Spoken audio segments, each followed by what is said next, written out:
fait du bien, j'aime ta présence, elle me rassure. Ta présence me fait du bien, j'aime ta présence, Seigneur, elle me rassure. Oui, Seigneur, j'aime ta présence, elle me fait du bien. Et nous louons le Seigneur avec ce cantique merveilleux. Aime ta présence, Jésus, elle me rassure. J'aime ta présence, Jésus, me fait du bien, j'aime ta présence, elle me rassure. Je vous salue en ce milieu du jour et je bénis le Seigneur pour votre vie, pour notre vie, lui qui nous rassemble. Et aujourd'hui, nous allons aller encore en profondeur sur le chemin du discernement des esprits. Et nous avons vu la fois passée le discernement charismatique. Et aujourd'hui, je vais parler du discernement des esprits. D'abord, le discernement des esprits fait partie de ce qu'on appelle les dons de révélation.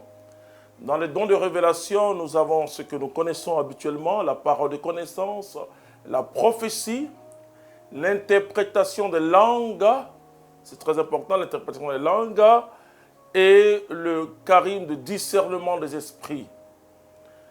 Bien sûr, nous pouvons avoir aussi toujours les charismes de révélation, le don de l'interprétation des songes, le don aussi par révélation, par songe, et les visions, tout cela, mais moi je résume cela dans ces 4 charismes principaux de révélation.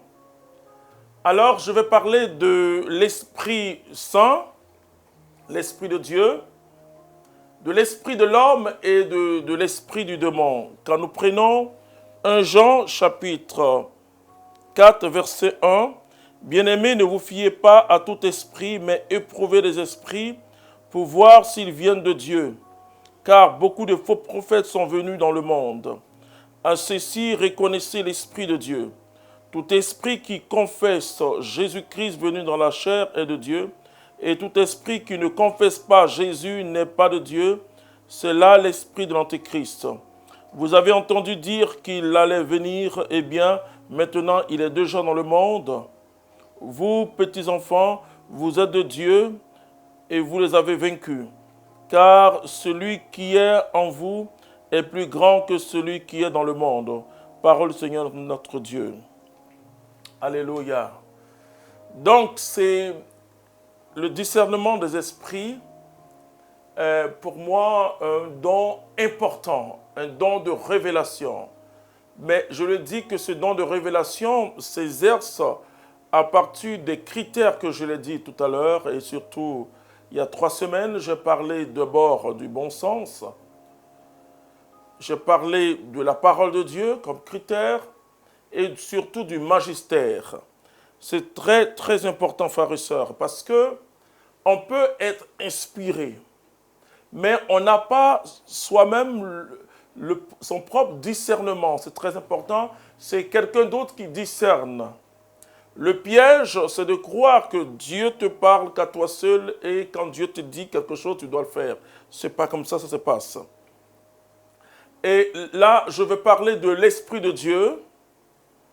L'Esprit de Dieu, c'est l'Esprit qui nous conduit à la rencontre personnelle avec Jésus. C'est l'Esprit de la nouvelle naissance qui, pour nous, les catholiques, nous recevons le Saint-Esprit lors du baptême. Nous pouvons aussi faire d'autres espérances du Saint-Esprit, mais généralement, à travers le sacrement du baptême, nous naissons de nouveau, nous sommes devenus enfants de Dieu, nous sommes guidés normalement, nous devons nous laisser guider par le Saint-Esprit.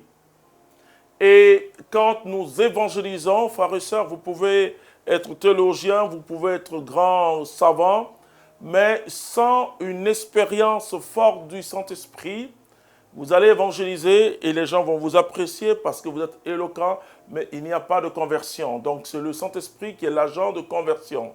C'est l'Esprit de Dieu qui touche. Et parfois vous prêchez l'Évangile et quelqu'un vient vous dire telle parole vous a touché, mais vous ne vous rappelez même pas de quelle parole vous avez prononcé. Vous n'êtes même pas sûr que vous avez prononcé cette parole. Donc l'Esprit Saint fait entendre à la personne ce que Dieu a voulu que la personne entende. C'est très important, frères et sœurs. Donc, l'Esprit de Dieu, c'est l'Esprit qui conduit l'Église. C'est pourquoi l'Église, qui est l'épouse de Jésus, et l'Esprit Saint vont dire « Maranatha, viens Seigneur Jésus-Christ ». Donc, l'Église est guidée par le Saint-Esprit. Ce n'est pas simplement, c'est une vérité de foi, mais une vérité que l'on peut expérimenter. Parce que la seule société, bien sûr, c'est une société humano-divine. La seule société qui a duré plus de 2000 ans, c'est l'Église.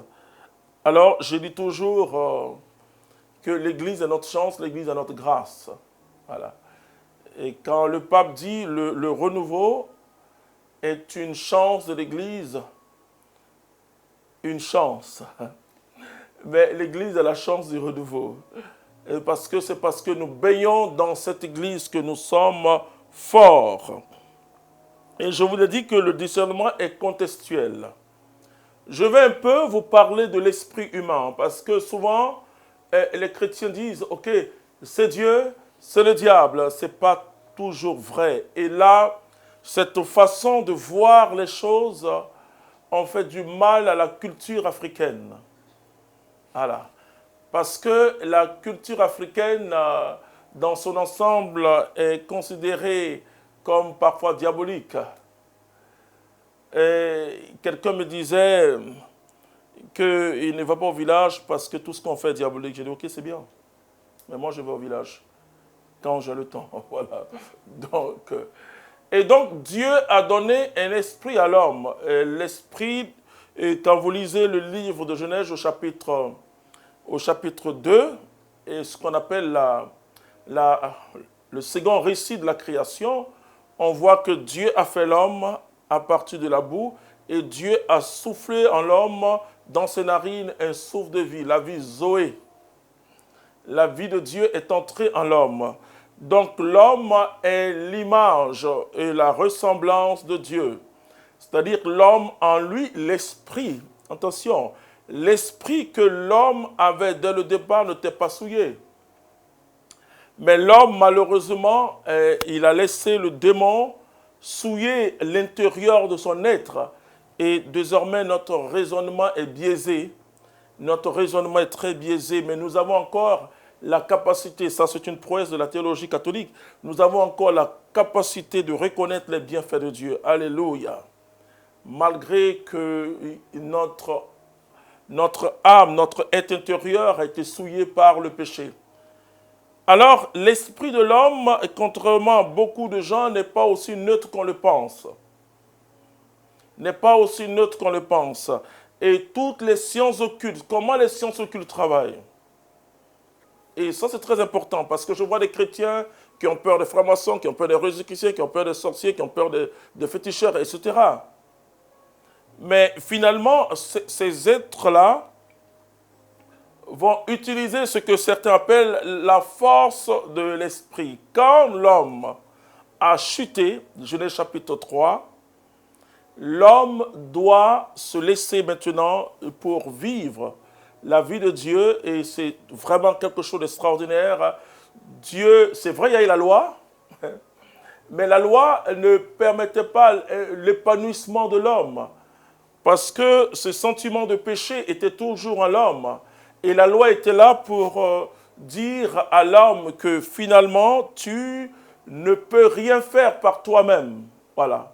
Et c'est pourquoi Jérémie dit que quand l'Esprit Saint viendra, on n'aura pas besoin de scribes, c'est-à-dire l'Esprit Saint va nous conduire dans la vérité, il va nous instruire.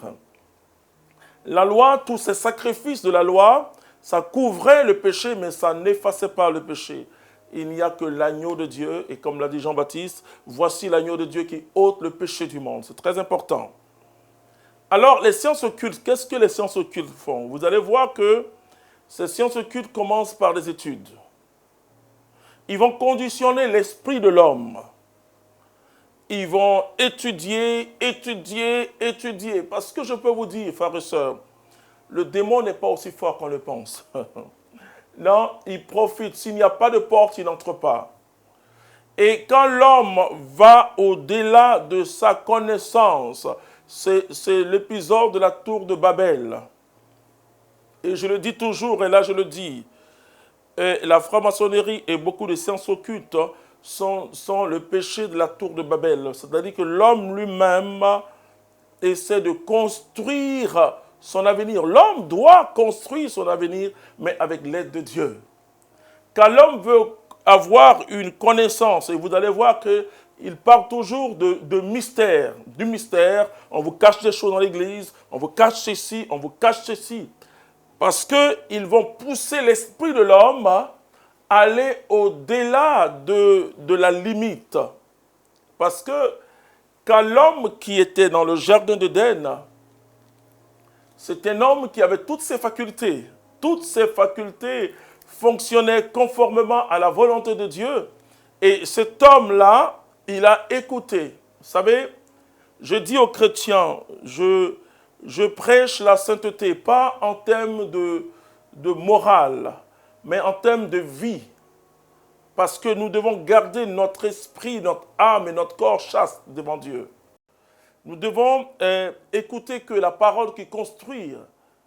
Aujourd'hui, beaucoup de gens prennent des informations à gauche à droite dans les Facebook, regardent des images impures parfois. Je ne suis pas contre les réseaux sociaux, la preuve maintenant que je suis en train de les utiliser. Mais je dis que le démon passe par là pour souiller notre esprit.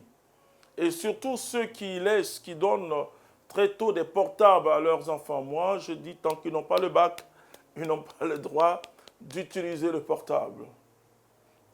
Parce qu'ils doivent avoir la capacité d'analyser ce qui est bien et ce qui n'est pas bien, ce qui construit. Et donc, les sciences occultes vont viser l'esprit de l'homme. C'est l'esprit de l'homme qu'ils vont travailler.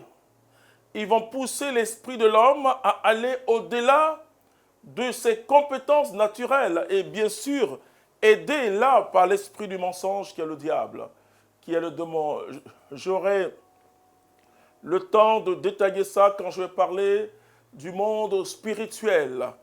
Et finalement, il pousse l'homme à exercer selon son esprit. La sorcellerie, c'est ça, c'est les projections astrales. L'homme qui est capable de sortir de son corps et pour agir au-delà de la sphère naturelle. Et donc, finalement, vous allez voir que, par exemple, dans la Rose-Croix, les 3 premières leçons vont aider les personnes à utiliser leur esprit, par exemple, à fixer un verre d'eau et à demander que ce verre d'eau explose. Mais quand il arrive à faire ça, je ne suis pas en train de dire qu'ils sont diaboliques, mais je suis en train de parler de la force que cette science occulte donne à leur esprit. Voilà. Donc, ils peuvent, s'ils l'utilisent mal, c'est comme quelqu'un qui a une arme. Il peut se défendre ou tuer, ou attaquer l'homme pour tuer. Voilà. Et donc, si quelqu'un est mal intentionné et qu'il fait ces exercices et que ça marche, il peut regarder une personne et puis peut dire que ta tête explose. Et on parle parfois d'esprit humain satanique qui est en la personne. Dans tous les cas, le démon ne pénètre que quand il y a la porte, quand l'homme va au-delà de ses limites. Voilà. Parce que Dieu a voulu que cette liberté de l'homme s'exerce dans sa volonté à lui et Dieu. Donc Dieu nous rend libres. Mais comme Dieu nous aime, il ne veut pas qu'on entre dans les excès. Et finalement, quand vous voyez les gens de sciences occultes, beaucoup de gens commencent à dire « c'est le diable, le diable, le diable, le diable ». Non, écoutez-moi bien, écoutez-moi très très bien. La culture africaine, c'est ce que c'est que la force de l'esprit.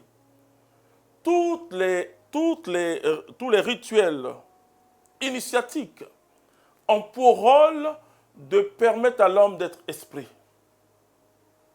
Vous prenez le poro, vous prenez d'autres choses, vous allez voir qu'on va combattre en l'homme la peur. C'est-à-dire que l'homme, et c'est pour ça qu'on dit, il devient guerrier parce qu'il n'a plus peur.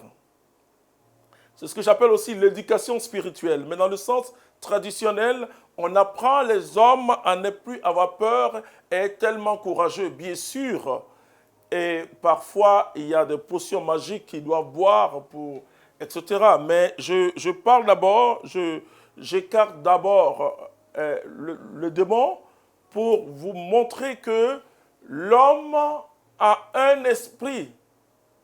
J'ai rencontré des personnes qui avaient des signes vraiment de femmes enceintes. Et le ventre pousse. On sent 1 mois, 2 mois, 3 mois. Ensuite, à partir du 3e mois, le ventre pousse. Et elles sont convaincues qu'elles sont enceintes. Le médecin dit, non, madame, tu n'es pas enceinte. Et quand je me renseigne au fur et à mesure, je me rends compte que quelqu'un soit a dit à cette femme qu'elle est enceinte. Et donc, c'est par son esprit. Les psychologues vont vous dire que c'est parce qu'on l'a comme programmé pour être enceinte, voilà, au niveau psychique. Donc, la personne va développer des effets ou des sentiments ou des malaises d'une femme enceinte. Voilà. Elle n'est pas enceinte. Ouais. Mais psychologiquement, elle a fait une fixation sur ça. Et là, je m'adresse aux chrétiens parce qu'il faut faire très attention. Très attention, par exemple, dans les sciences occultes comme la Rose-Croix, on fait ce qu'on appelle la focalisation. La focalisation, et c'est pourquoi toutes les guérisons ne sont pas forcément de Jésus. On fait la focalisation c'est quoi? Ou la visualisation. On vous demande de vous focaliser sur quelque chose. Et quand on brûle les livres, les documents des Rosicruciens et parfois francs-maçons, vous avez beaucoup de livres gens chrétiens, même la Bible, ils utilisent. Même les crucifix, ils utilisent tout. Tout. De toute manière, le démon, il veut profaner tout ce qui peut nous rappeler Dieu. Ça, c'est... Donc, ne soyez pas étonnés. Moi, ma tante, qui était féticheuse, elle avait une Bible sur son autel et la Bible était remplie de poudre, elle-même poudre, et puis ses médicaments, elle coupait une page de la Bible pour attacher ses médicaments. Voilà. Et toutes ces personnes vivent dans l'ignorance. C'est pourquoi il ne faut pas les condamner. Toi qui me suis, ne les condamne pas. Au contraire, je veux que tu fléchisses les genoux pour demander à Dieu d'éclairer ces personnes-là, parce qu'elles pensent qu'elles font du bien aux gens, etc. Donc, on aiguise l'esprit humain, et finalement, l'esprit humain doit être assujetti à la volonté de l'homme.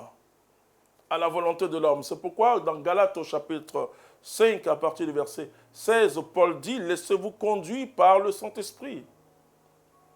Il dit de sorte que dans l'esprit et la chair sont opposés, de sorte que vous ne puissiez pas faire ce que vous voulez faire. Et c'est ça, la foi chrétienne. C'est-à-dire que quand je rencontre Jésus-Christ, ce n'est pas mes envies qui sont importantes, ce qui est important, c'est la volonté de Dieu. Voilà. Je ne vais pas faire ce que je veux faire, mais je ferai ce que Dieu veut que je fasse. C'est très important, c'est coûteux, ça coûte cher. Et je dis aux chrétiens que pour que l'Esprit Saint puisse te remplir, il faut diminuer dans la chair, comme le dit Jean-Baptiste, que moi je diminue et que Christ grandisse en moi. C'est très important. Et donc, vous pouvez avoir des actes humains qui ne sont pas forcément, qui paraissent comme des actes paranormaux, mais qui sont en fait des actes parapsychologiques. Et c'est très important. C'est très important parce qu'on a minimisé la capacité de l'homme et que les Africains ont développé ça et malheureusement, certains ont développé ça, ils sont devenus sorciers, tout simplement, parce que c'est une déviation, vraiment une négation même de la vie en société. C'est-à-dire qu'ils sont devenus des mangeurs d'hommes. C'est-à-dire que je détruis la vie de l'autre pour grandir.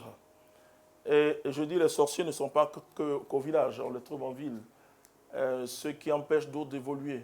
La jalousie humaine, etc., pour détruire de plusieurs formes de destruction. Voilà, on tue de plusieurs façons. Voilà. Donc le sorcier, c'est d'abord le tueur de mon avenir, le tueur de ma joie, etc. Donc, l'esprit humain, et quand on était enfant, on avait des... Quand un chien voulait déféquer, on s'accroche comme ça les doigts et puis on tire. Et puis, la réalité, c'est que le chien n'arrive pas à déféquer. Alors, aujourd'hui, on se pose la question. Mais j'ai dit, mais c'est pas la force de l'esprit de l'homme. Et puisque tu es focalisé dessus, en disant, etc. Donc, il y a beaucoup de choses, frères et sœurs, qui peuvent se passer. Aux États-Unis, on rencontre dans le milieu scientifique des guérisons même de cancer du cerveau et par des méthodes de focalisation et de visualisation. Et ça, je le dis, et c'est pourquoi dans la prière, quand quelqu'un vous dit, imaginez la présence de Jésus, mais c'est grave. C'est grave. On ne peut pas imaginer la présence de Jésus. Jésus est là, alléluia, où 2 ou 3 sont rassemblés. Parce que dans la Roscoe, on leur dit, imaginez la présence de Jésus et voyez Jésus vous guérir. Malheureusement, dans certains milieux, j'entends ça. Non, on n'y peut pas imaginer. Et ou bien, là aussi, je le dis, pour que quelqu'un se... La prière chrétienne n'est pas la concentration. Attention, ce n'est pas la concentration, la prière chrétienne. La prière chrétienne, c'est être centré sur Jésus. Bien sûr, je comprends ce qu'il dit, mais concentre-toi. Bon, concentre-toi sur quoi? Sur quoi je me concentre? Mais je dois être centré sur Jésus, on doit dire plutôt centre-toi sur Jésus. Et ce n'est pas imaginer une action de Jésus. C'est croire. La foi, ce n'est pas l'imagination, mais croire à la présence de Jésus. Ce n'est pas imaginer que Jésus est là, imaginer que la Vierge est là. Non, ce n'est pas ça, c'est pas ça. Et quand on le fait, on ne sait pas que je suis en présence de l'esprit humain. Alors, il y a des risques de déviation. Déviation. Et il y a des personnes même qui peuvent avoir une grâce naturelle de guérison. Grâce naturelle de guérison, qui n'est pas une grâce charismatique de guérison. Et ça, c'est Dieu donne à l'homme des dons divers, mais des dons naturels aussi. Par exemple, les sous-doués, des enfants, par exemple, qui ont 12 ans, qui sont déjà à l'université. C'est Dieu qui donne. Donc, il faut comprendre, l'esprit humain est capable de faire ressortir des images intérieures. Alors, tout ce qui nous passe à l'esprit n'est pas forcément du Saint-Esprit. C'est très, très important. Ce n'est pas forcément, je dis bien forcément du Saint-Esprit. Je peux imaginer des choses. Et le comble, c'est que, arrivé un moment, je crois que c'est Dieu. Et je suis convaincu que la personne ne fait plus, c'est pas qu'elle veut mentir, mais elle n'a pas le discernement des esprits. Elle ne sait pas ce qui vient de l'esprit de Dieu, ce qui vient de l'esprit humain et ce qui vient de l'esprit mauvais. Alors, beaucoup de gens peuvent se tromper. Ils peuvent même avoir un don de clairvoyance qui n'est pas un don de révélation prophétique dans le sens de Dieu, mais c'est un don de clairvoyance. Tout cela, c'est l'esprit humain. Ce n'est pas forcément le don de clairvoyance, ne signifie pas forcément qu'il y a un démon aussi à la personne. Là aussi, vous savez, il ne faut pas commencer par là. Il ne faut pas commencer par poser le postulat en disant « c'est un démon qui fait ». Et souvent, je remarque que quand quelque chose est très spectaculaire, les chrétiens disent « oh, d'autres disent non, non, non, ça c'est pas Dieu, c'est l'esprit ». Non, ce n'est pas comme cela. Et tout à l'heure, quand je vais dire les critères très intérieurs du discernement des esprits, vous allez comprendre quand c'est la chair et quand c'est le démon ou quand c'est Dieu. C'est très important. Et donc, l'esprit de l'homme est capable de faire ce qu'on appelle des rêves. Et les rêves, je vous l'ai dit que ces rêves-là sont des fantasmes. Par exemple, les choses que je peux pas résoudre sur le plan physique, sur le plan humain, sur le plan de la réalité, je peux le résoudre sur le plan du rêve. Et je peux voir quelqu'un, je peux me voir en train d'aller à Washington et tout simplement, il faut poser simplement la question, est-ce que tu voulais aller à Washington? Oui, je voulais aller. Est-ce que tu avais les moyens pour partir? Non, je n'avais pas les moyens. Donc c'est un rêve. On ne cherche même pas à discuter, on ne cherche même pas à voir, etc. À comprendre, je veux dire. Et donc, je voulais mettre l'accent dessus. L'esprit humain est capable de faire beaucoup de choses. On peut conditionner l'esprit humain. Si vous dites à une personne, et c'est là qui est dangereux, ce sont les sorciers qui sont en train de te tuer, cette personne risque de mourir. Vous voyez, parce qu'elle va se programmer dans la mort. Elle va dire, il y a des personnes qui ont fini par avoir le cancer parce qu'ils ont peur de cancer, je leur dis, écoute, invoque le sang de Jésus dans ton esprit, mais pourquoi tu penses que tu auras le cancer? Mais quand l'esprit humain est conditionné, il influence forcément la chair. Regardez les ulcères, certains ulcères d'estomac, bien sûr, des ulcères d'estomac peuvent être aussi dus à l'alimentation. Donc, ce n'est pas forcément, ou bien quand vous prenez des médicaments à jeun, ça peut entraîner un ulcère d'estomac. Mais la plupart, c'est un conditionnement d'une souffrance, de quelque chose. Donc, on conditionne l'esprit humain. Et vous savez que beaucoup de maladies proviennent de simplement notre aspect psychique, tout simplement. Et donc, l'esprit humain n'est pas aussi neutre qu'on le pense. Ce n'est pas Dieu ou le démon, non, ce n'est pas comme ça. Ce n'est pas comme ça, on commence à poser un discernement. Quelqu'un peut te dire quelque chose qui est apparemment, qui reflète la réalité, mais qui n'est pas forcément la vérité. Parce que la vérité est une question de source, ce n'est pas une question d'effet. Ce n'est pas un effet. C'est pas parce que ce que tu as dit, c'est réalisé que ça vient de Dieu. Non, ce n'est pas comme ça. Ce que tu as dit, ça jaillit de quelle source? Le discernement se fait à partir de la source. Jésus dit, un mauvais arbre ne peut pas donner de bons fruits. Donc c'est la source toujours. Et c'est très, très, très important, frères et sœurs. Alors, j'ai voulu m'étendre sur l'esprit humain pour vous dire qu'il peut y avoir même des guérisons par l'esprit humain, tout simplement. Tout simplement. Tout simplement. Il ne faut pas conditionner les gens, surtout dans la prière. Il ne faut pas conditionner. Vous voyez, si vous conditionnez les gens, vous allez voir que si vous dites aux gens, attention, le démon est là, vous allez créer la peur et des transes. Et malheureusement aussi, si vous dites aussi, Dieu est là, va te toucher, vous pouvez conditionner la personne, elle peut tomber en transe. Voilà. Tout simplement parce que vous avez conditionné son esprit.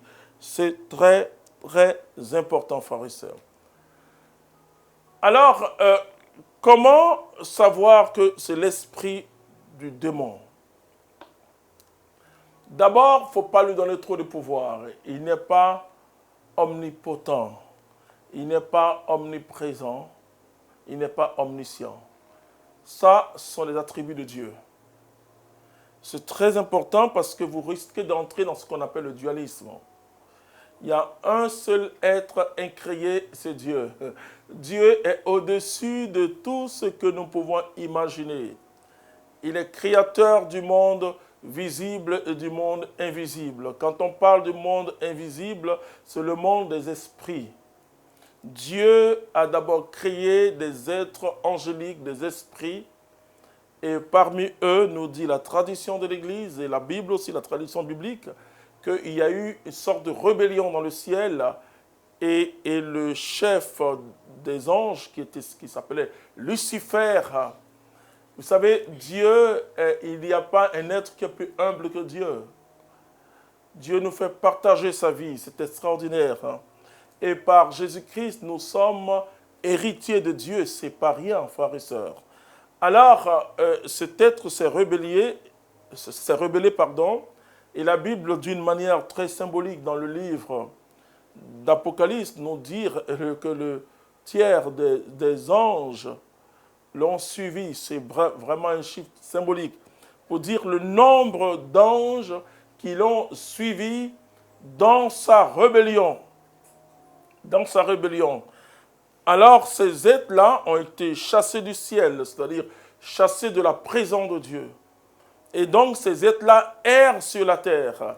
Et le livre de la sagesse dit que c'est par jalousie parce que le diable a tenté l'homme, par jalousie parce qu'aucun être, aucun ange n'est égal à un homme.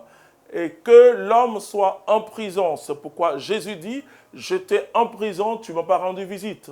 Alors mon frère, ne crois pas qu'aucun être est banni définitivement, non. Jésus s'est mis dans la peau d'un prisonnier, il s'est mis dans la peau d'un pauvre, mais il s'est mis aussi dans la peau d'un prisonnier, d'un malade, etc. Donc, nous sommes image et ressemblance de Dieu. C'est extraordinaire. À partir de la chute, et comme le dit l'Écriture,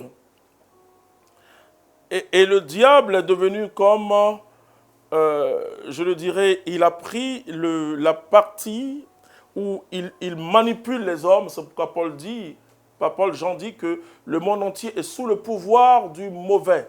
Hein? 1 Jean chapitre 5, verset 19. Donc, 19 à 20. Mais ceux qui sont en Jésus-Christ, ils sont dans le véritable, parce que Jésus, c'est le véritable. Alléluia. À partir de cet instant, qu'est-ce que le démon va faire? L'action, je le dirais, la première action du diable, c'est la tentation. Je l'ai expliqué ici plusieurs fois. Alors, il va essayer de tenter. Alors, la tentation, personne n'est à l'abri de la tentation, même pas le démon, même pas Jésus plutôt. Le Saint-Esprit a conduit Jésus au désert pour être tenté. Donc tout chrétien est tenté. Mais Dieu nous aide à ne pas tomber dans la tentation. C'est très important, c'est très très important. Alors, quand l'homme est tenté, il est tenté souvent sur ses attaches, sur ce que tu aimes. Et finalement, la parole de Dieu nous dit que vous êtes tentés aussi à cause de vos désirs, nos désirs qui vont dans tous les sens. Il y a des gens qui veulent être milliardaires, vous leur demandez, mais pourquoi tu es milliardaire? Non, je veux être milliardaire, c'est tout, pour qu'on sache que je suis milliardaire. Alors, tu veux te marier, pourquoi tu es marié? Non, je veux me marier parce que moi aussi je dois me marier. Non, ce n'est pas comme cela. Le chrétien se laisse guider par la volonté de Dieu. Il ne fait pas les choses parce que les autres veulent faire les choses, ou bien les autres font les choses. Il fait les choses parce que Dieu lui demande de faire. C'est très important. Alors, comment reconnaître l'esprit du démon?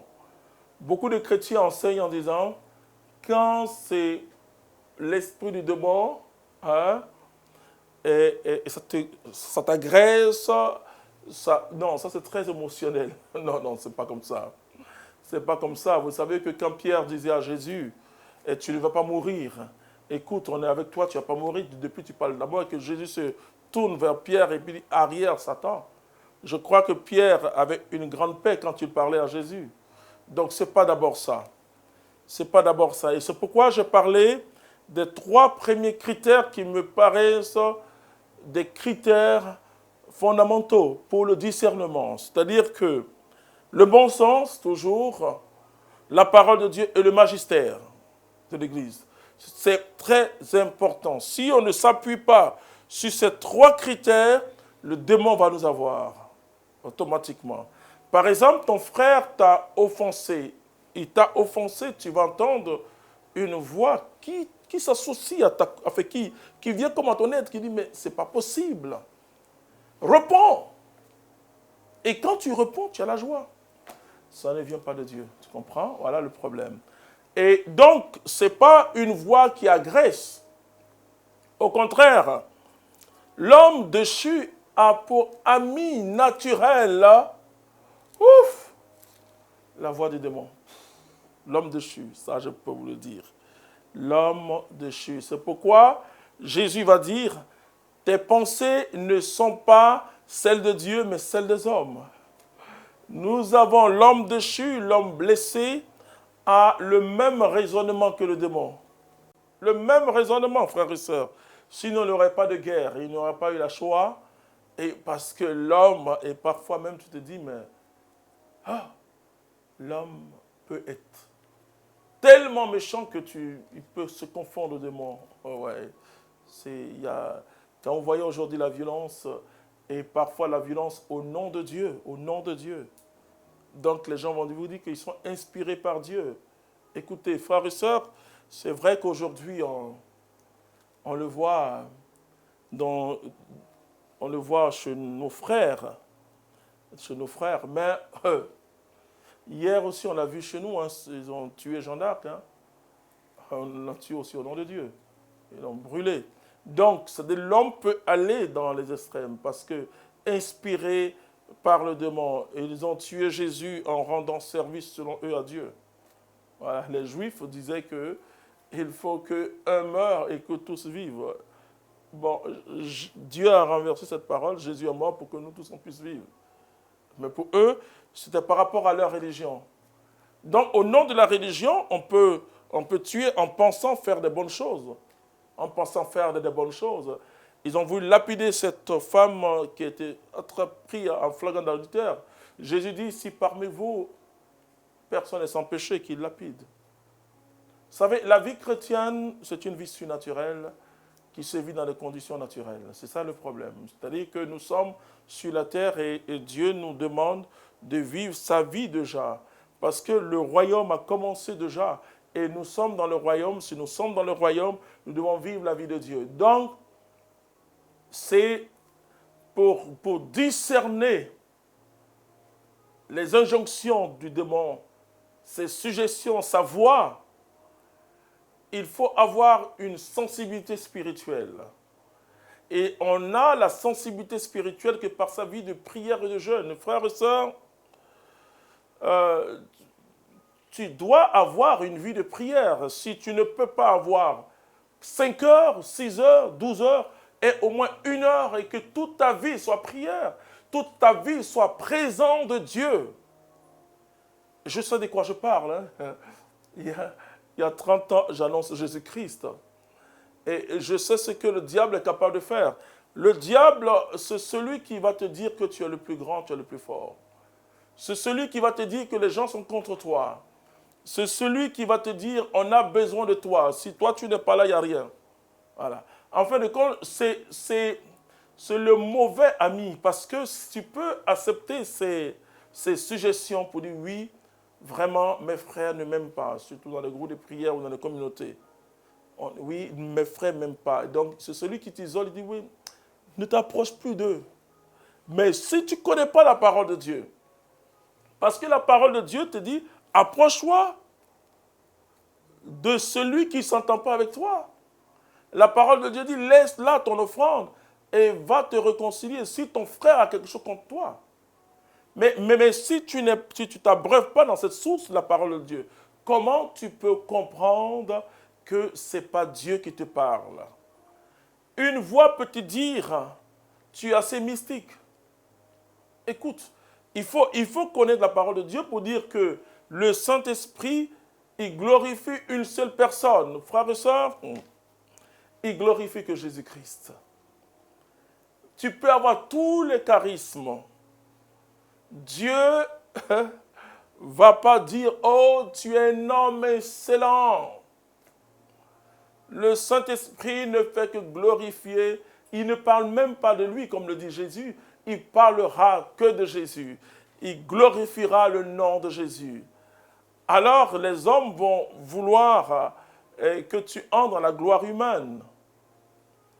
Ils vont mettre les pagnes pour que tu marches là-dessus. Et s'ils le font, et beaucoup tombent dans le piège, c'est le démon. Paul dit, je traite durement mon corps, de peur qu'après avoir prêché aux autres, je ne sois disqualifié. Je suis en train d'écrire un merveilleux livre pour tous ceux qui servent le Seigneur sur les 21 pièges de l'ennemi. Les 21 pièges de l'ennemi. Si tu l'écoutes, de toute manière, sa voix t'arrange plus que la voix de Dieu.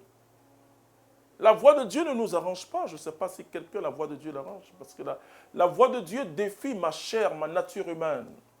La voix de Dieu est toujours une provocation en moi. C'est une provocation qui me dit d'aimer celui qui ne m'aime pas. Ce n'est pas possible. Humainement. C'est ça la voix de Dieu.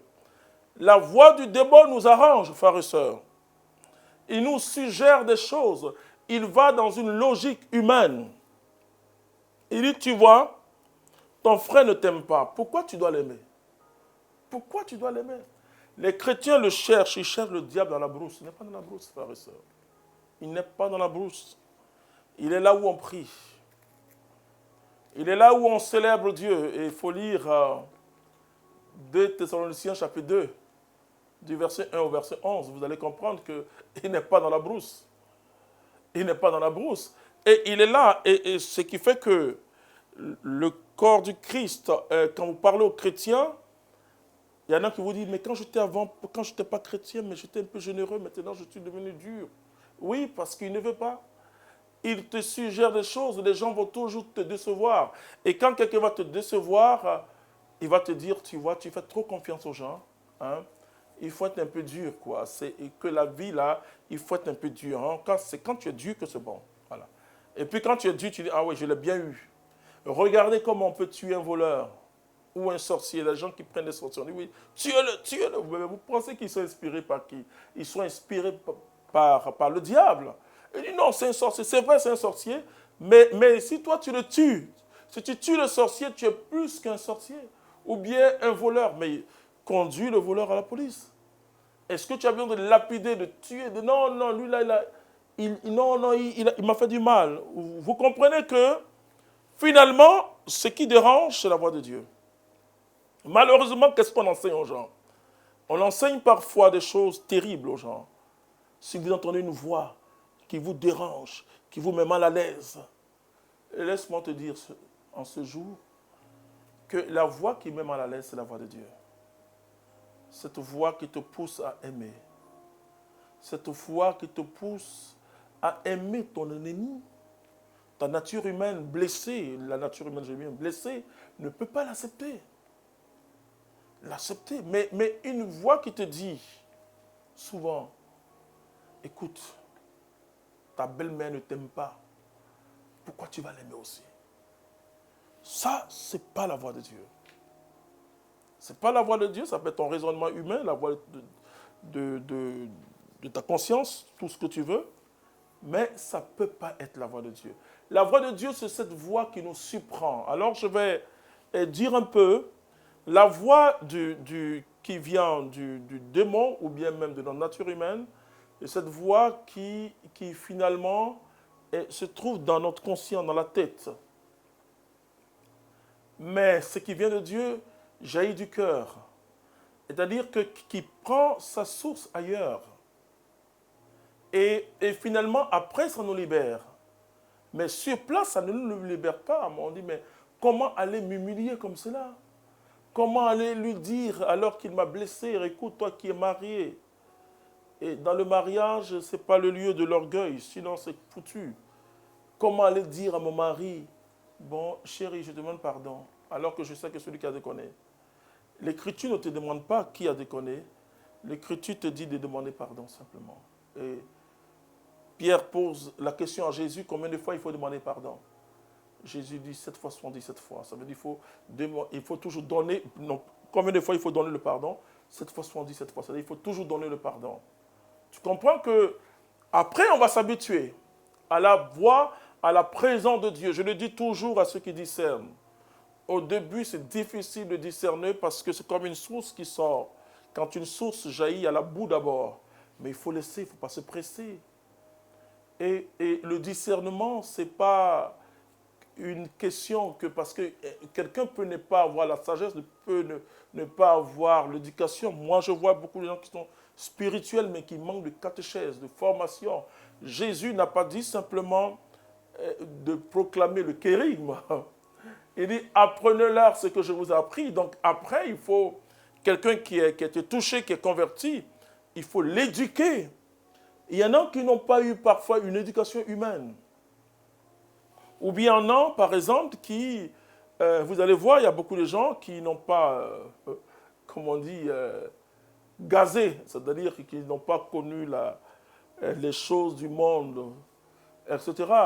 Et donc, quand il commence à prier, qu'il commence à avoir des charismes, que les gens le suivent, voilà, il commence à gazer, il commence à faire le malin.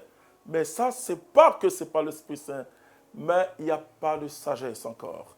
Ou bien, il y a une expression humaine, parce que la grâce ne supprime pas la nature. Et là, il faut faire toujours la distinction. Et ça, ce n'est pas facile. Et c'est pourquoi on discerne qu'en genoux. On ne discerne pas debout. On discerne dans la prière. Dans la prière. Ce n'est pas une question de logique humaine. Logique humaine.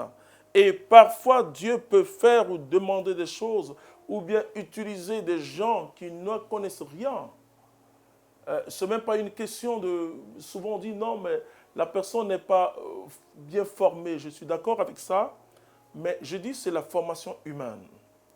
Le vivre ensemble et le vivre en église. Parce que vous pouvez avoir toutes sortes de diplômes, mais s'il y a une carence dans votre formation de base, une carence dans la formation de base, c'est pourquoi dans l'église, pour faire la théologie, on fait la philosophie. On fait la philosophie. Parce qu'il faut que ces têtes-là, c'est vrai que la grâce vient, mais la grâce ne va pas supprimer tous ses défauts. C'est progressivement, la grâce peut l'aider à se sanctifier. Ça, c'est l'action de l'Esprit Saint. Vous comprenez? Donc, le discernement est un art prophétique. C'est-à-dire qu'il faut être à l'écoute du Saint-Esprit. Mais il faut s'attacher aux 3 critères de base. En ce moment-là, quand tu reçois, tu essaies de tester cela, quelque chose qui contredit l'enseignement de l'Église. Écoute, si tu veux continuer à être catholique, tu ne dois pas l'adopter. Tu ne dois pas l'adopter. D'autres peuvent, ça peut se faire dans d'autres églises. Ce n'est pas les critères de discernement. Et Dieu, je le dis toujours que le discernement est contextuel. Dieu prend son temps avec chacun. Dieu, c'est un grand pédagogue qui nous enseigne. Si tu es dans une famille où on n'aime pas fumer, pourquoi tu es fumé? Ah non, non, je veux ma liberté. Non, non, non, ta liberté s'exprime là où tu commences à respecter la liberté de l'autre. Sinon, ce n'est pas une liberté, c'est une servitude. Tu ne peux pas imposer tes choses. Imposer, surtout là, je m'adresse maintenant aux catholiques. Tu ne peux pas imposer tes vues dans l'église catholique, ce n'est pas possible. Tu soumets ce que tu reçois. Et c'est même, vous savez, il y en a quand on dit, on va discerner. Il dit, mais tu veux dire que ce n'est pas Dieu. Enfin, là, c'est le signe même que ce n'est même pas Dieu. Voilà. Parce qu'on cherche à se débarrasser des dons de Dieu. Quand c'est authentique, c'est une charge. Paul dit, évangéliser pour moi n'est pas un plaisir, n'est pas un luxe. La charge m'a été imposée. Quand c'est un appel, là je le dis à tous ceux qui discernent, quand c'est un appel, ça devient une charge pour celui qui est appelé. Et il cherche comment se débarrasser. Il cherche des gens, viens m'aider, viens faire telle chose. Mais si tu crois que c'est à toi seul que Dieu a dit, et que c'est par toi que le monde sera sauvé, mais laisse-moi te dire, Jésus a déjà payé le prix pour que toi et moi nous soyons sauvés. Donc le discernement, c'est la chose la plus importante. Je le dis toujours. Premièrement, recevoir Jésus-Christ. Deuxième, après que tu aies reçu Jésus-Christ, la deuxième expérience essentielle, c'est l'expérience de l'Église, de la communion. Si tu peux avoir toutes sortes de dons, mais si tu n'as pas le sens de la communion est une école qu'il faut enseigner partout. C'est la communion qui permet le vivre ensemble. C'est très important. La troisième des choses, c'est le discernement. Si tu n'as pas le discernement, le diable va te perdre. Si tu n'as pas le discernement, ta nature humaine va t'emporter. Tu vas aller en excès. Jésus dit que ton oui soit oui et que ton non soit non. Tout ce qu'on ajoute vient du démon. Tout ce qu'on ajoute, l'exagération, tu vas exagérer. Et c'est pourquoi, frères et sœurs, moi je demande toujours à ceux que Dieu commence à utiliser d'avoir un accompagnateur.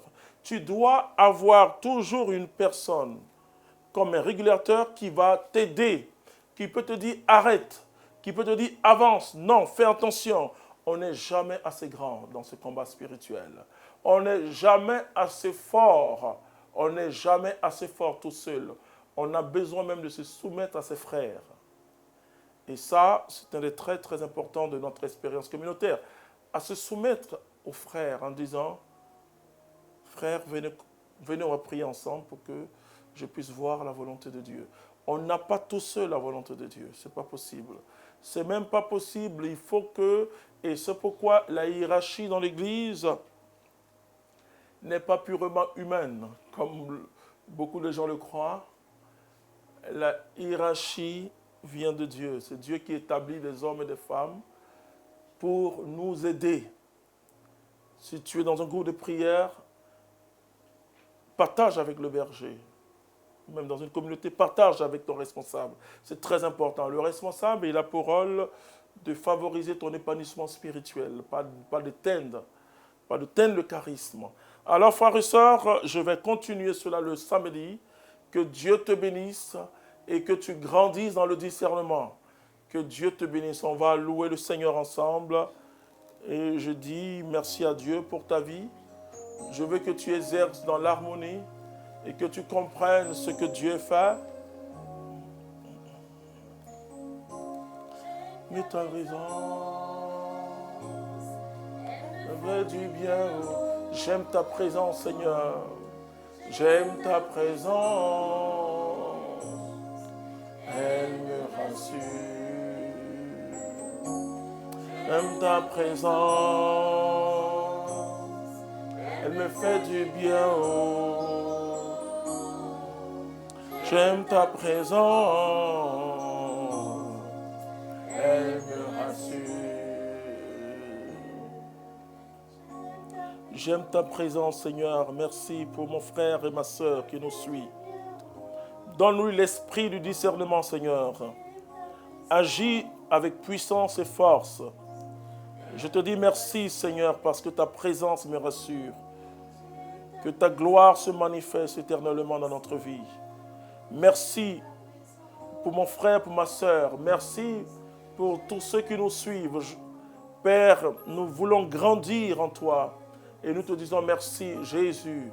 Donne tes charismes, oh Dieu, à tes enfants pour le service dans ton Église, oh Seigneur.